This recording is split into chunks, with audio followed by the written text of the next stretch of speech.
मराठी भाषेसंदर्भात सातत्यानं जर का आमची गळचेपी होत असेल, मराठी भाषेला तुम्ही विरोध करत असाल किंवा त्यावरून मुद्दामपणे प्रतिक्रिया देत असाल तर मग अशीच आक्रमक भूमिका घेणार असं मोर्चेकरांनी अगदी सुरुवातीपासून स्पष्ट केलेलं आहे।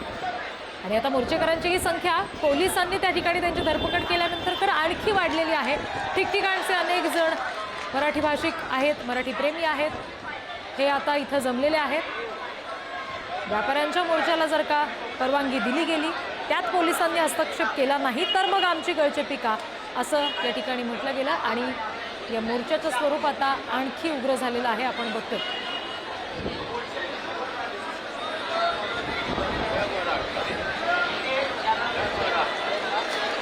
अनेकांच्या हातात फलक आहेत ज्याच्यामध्ये या मोर्चा संदर्भातले काही मुद्दे उपस्थित केले गेलेले आहेत। मराठी भाषा, मराठी भाषिक म्हणून आम्ही एकत्र आलेलो आहोत असं या सगळ्यांचं म्हणणं आहे।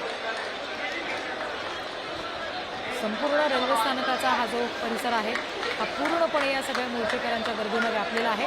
पोलीस बंदोबस्त सुद्धा तेवढाच आहे, आपण बघतो।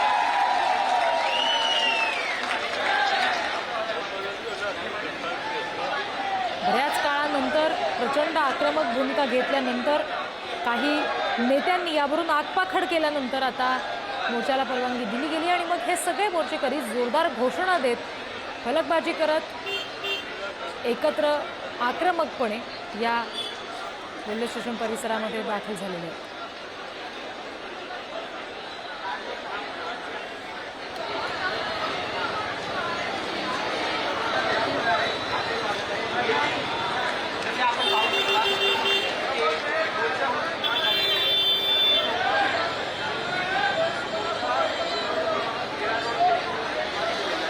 स्वरूपात आता एक प्रकारे सभेत होत आहे असं म्हणावं लागेल, कारण इथे उपस्थित असलेल्यांपैकी काही जण आपलं मत व्यक्त करत आहेत आणि त्याला सगळे मोर्चेकरी प्रतिसाद सुद्धा देत आहेत, टाळ्या वाजवून आपण बघतो। मीरा भाईंदरमधली ही दृश्य, आतापर्यंतचा मीरा भाईंदरमधला हा जो मोर्चा आहे त्याचा घटनाक्रम नेमका काय आहे बघूयात ग्राफिक्सच्या माध्यमातून। अमराठी व्यापाऱ्यांच्या मोर्चाला मोर्चानंच उत्तर देण्याचं ठरवलं, तशी घोषणा केली। मनसेला मोर्चाची परवानगी पोलिसांनी नाकारली। अविनाश जाधव यांना मीरा भाईंदरमध्ये प्रवेश बंदी केली। प्रवेश बंदीनंतरही मोर्चामध्ये सहभागी होण्याची भूमिका घेतल्यानंतर अविनाश जाधवांना पोलिसांनी मध्यरात्री ताब्यात घेतलं। मनसे नेते संदीप देशपांडे आणि राजू पाटील यांना सुद्धा मीरा भाईंदरमध्ये प्रवेश बंदी करण्यात आली।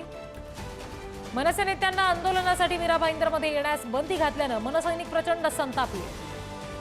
सकाळी 10 वाजताच्या सुमारास मनसैनिकांनी मीरा भाईंदरमधील आंदोलनस्थळी जमायला सुरुवात केली। आंदोलन स्थळावर येणाऱ्या प्रत्येकाची पोलिसांनी धरपकड सुरू केली। मनसैनिक त्यानंतर आणखी आक्रमक झाले। पोलिसांनी मनसे आंदोलकांना एका हॉलमध्ये नजरकैद करण्याचा प्रयत्न केला। आंदोलकांची धरपकड सुरू झाल्यावर अभिजित पानसे, संतोष धुरी हे थेट मीरा भाईंदरमध्ये पोहोचले। ठाणे, मुंबई, कल्याण, डोंबिवलीतील मनसैनिक सुद्धा मीरा भाईंदरमध्ये दाखल झाले। पोलिसांच्या नजरकैदेतून सुटून अभिजित पानसेंच्या नेतृत्वात मनसैनिकांनी पुन्हा एकदा मोर्चा काढला। मनसैनिकांनी काढलेला मोर्चा पोलिसांनी पुन्हा अडवायचा प्रयत्न केला। अखेर पोलिसांची दडपशाही झुगारून मनसेनं मीरा भाईंदरमध्ये हा भव्य मोर्चा काढला। मीरा भाईंदरमध्ये पोलिसांची दडपशाही पाहायला मिळाली असा घरचा आहेर सरकारला मंत्री प्रताप सरनाईक यांनी दिला। प्रताप सरनाईक अधिवेशन सोडून मीरा भाईंदरच्या दिशेनं रवाना झाले। मोर्चाला परवानगी नाकारल्याबाबत मुख्यमंत्र्यांनी पोलीस महासंचालकांना विचारणा सुद्धा केली।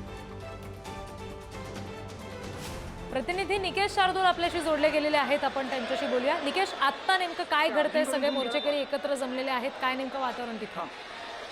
नक्कीच मनसेचा मराठी सन्मान मोर्चा जो आहे तो आता मीरा रोड रेल्वे स्थानका परिसरामध्ये पोहोचलेला आपल्याला पाहायला मिळतंय। मोठ्या संख्येने नागरिक आणि मनसेचे कार्यकर्ते, पदाधिकारी जे आहेत ते या मोर्चामध्ये सहभागी झालेले पाहायला मिळत आहेत। सकाळपासूनच जर आपण पाहिलं तर या मोर्चाला पोलिसांनी खरं तर परवानगी नाकारलेली होती, मात्र मनसैनिक जे आहेत ते मोर्चा काढण्याच्या भूमिकेवरती ठाम होते. त्यानंतर पोलिसांनी धरपकड सुरू केली. मनसेचे जे नेते आहेत अविनाश जाधव यांना पहाटे 3:30 वाजता ताब्यात नेते अविनाश जाधव यांना पहाटे 3:30 वाजता ताब्यात घेण्यात आलं. अनेक पदाधिकाऱ्यांना कार्यकर्त्यांना पोलिसांनी नोटिसा बजावल्या. 45हून अधिक कार्यकर्त्यांना पोलिसांनी ताब्यात घेतलं. ठिकठिकाणी नाकेबंदी लावली आणि जे कोणी कार्यकर्ते पदाधिकारी मोर्चा काढण्यासाठी मीरा रोडच्या दिशेने येत होते त्या प्रत्येक कार्यकर्त्याला पोलिसांनी पकडून जे आहे ते एका हॉलमध्ये डांबून ठेवलेलं होतं. मात्र त्यानंतर मनसेचे नेते अभिजित पानसे ज्या वेळेला त्या हॉलमध्ये पोहोचले त्यावेळेला पोलिसांच्या नजरकैदेतून ह्या सर्व कार्यकर्त्यांची सुटका झाली आणि पुन्हा एकदा या मोर्चाला सुरुवात झाली. आणि हा संपूर्ण मोर्चा जो मीरा रोड शहरातनं ज्या ठिकाणाहून ठरलेला होता त्याच ठिकाणाहून हा मोर्चा जो आहे तो संपूर्ण काढत आता शेवटचा मोर्चा जो आहे तो मीरा रोड रेल्वे स्थानका परिसरात पोहोचलेला आहे. आणि ह्याच ठिकाणी या मोर्चाची सांगता देखील थोड्याच वेळात होणार आहे. जी अगदी. आणि त्याच्यामुळे आता आणखी पुढे थोड्या वेळात काय घडतंय हे तुमच्याकडून जाणून घेऊ. सध्या धन्यवाद निकेश दिलेल्या माहितीसाठी.